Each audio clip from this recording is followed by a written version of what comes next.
Peter, we're talking obviously, it's one of these things, it's football, you've been in it longer than most here at the club.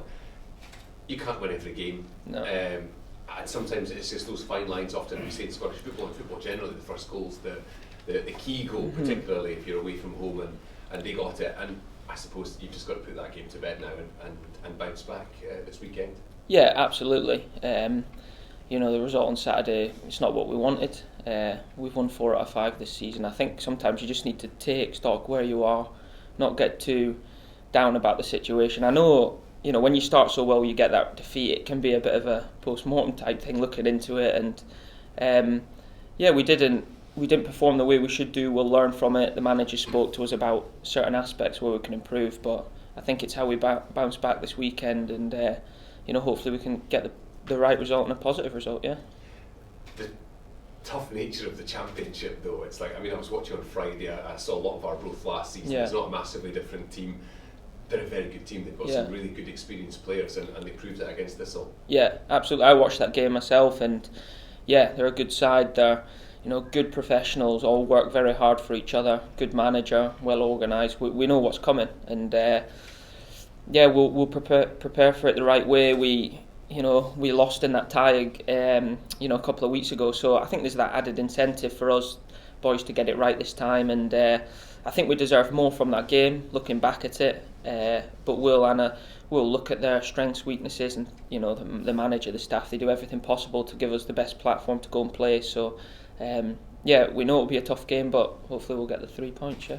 Is that kind of crucial thing? Experienced players like yourself, you can say overanalyse it in some ways, a defeat, and actually it's a case of just making sure everything's light, upbeat in training, and people are just marching with that positive view.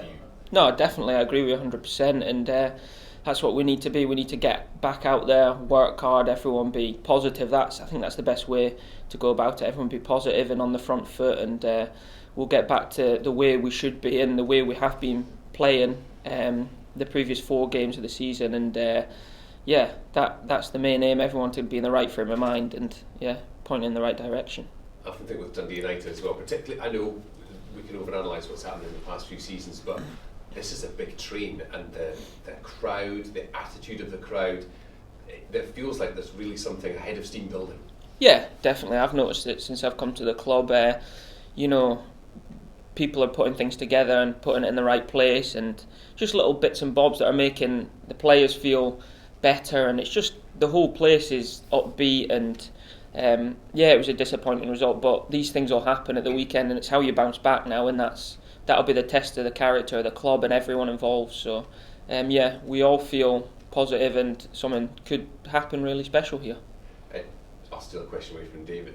Obviously there's some young players in the club. You've been in that position where people go, wow, what a talent, this is great. And do you find yourself, because I know it's awful, you're still not very old, it's just been playing football for such a long time, that you kind of see almost a mentoring role, that you can actually speak to them and they can ask you questions and give advice and keep everyone's feet on the ground, if you like? Yeah, I've noticed that since I've come to the club, the young boys here you've got some real good talent, and I think it's about giving them that positive feedback and maybe getting on their back a little bit. It's just part of football and how they react to it and learn. And there is lots of good young players.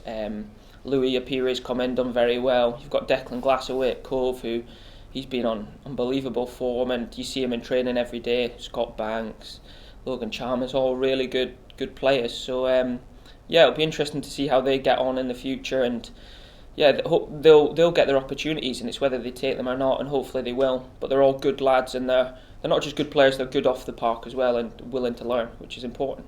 The manager said a moment ago, Peter, that Louis is close to signing a new deal.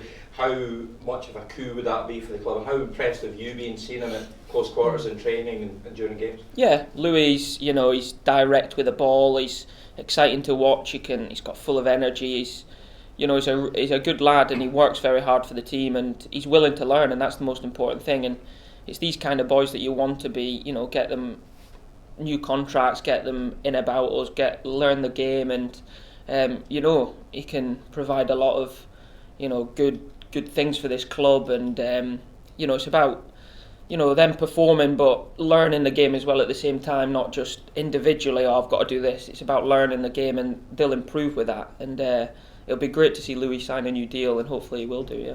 Yeah, and just looking at the Arbroath game, and what type of game can you expect? Might it be one where silky soccer has to be put to one side, you have to roll your sleeves up and get stuck in? Yeah, I think every game you've got to roll your sleeves up and get stuck in. There's no doubt about it. There'll be parts of the game when you have to do that, whether it's the first 10-15 minutes and then you can start playing after that, or whether it'll be full 90 minutes, you don't know. But we know we'll have to start positively and be on the front foot, and just deal with. We know what's coming. We've watched their games and we know what their capabilities are, and we just need to just be ready for that battle, basically. Yeah. Fantastic. The game on Saturday is going to be a little different to the game a fortnight ago, because you mentioned that already. Crowd-wise, there's going to be probably 2 to 3 times as many people inside the ground. How much of a difference will that make to the game? Yeah, that's massive. When you walk out there, and I just feel you feel more, tension within the ground, and there's just that more atmosphere, and you get the feel of a proper football game. Obviously, the game a couple of weeks ago, it felt a bit pre-season type. Do you know what I mean? There wasn't many people there, and it does make a big difference. But sometimes as a player, you have to, prepare yourself for that. And but I think with a bigger crowd there, it will affect the game a lot more, and just that momentum. Sometimes when you're on the attack, it can just provide that little more pressure on them. And the important thing, there are 3 points up for grab this week. Yeah, absolutely. That's the most important thing. Our long-term aim. We all know what we want to achieve, and it's another 3 points on the way to that. Yeah. You mentioned about the young players coming in. Are you beginning to start to look over your shoulder to think that they might be pushing you out a wee bit when they're coming in? Well, if they are, it means they're doing well, and hopefully we're winning games. So it keeps everyone on their toes, definitely. They're full of enthusiasm, and they've got great ability, and I have to keep on my toes, and that's the way it is. Everyone's looking over their shoulder, everyone's after your shirt, so I think it just pushes everyone in the right direction when everyone's striving for that same thing.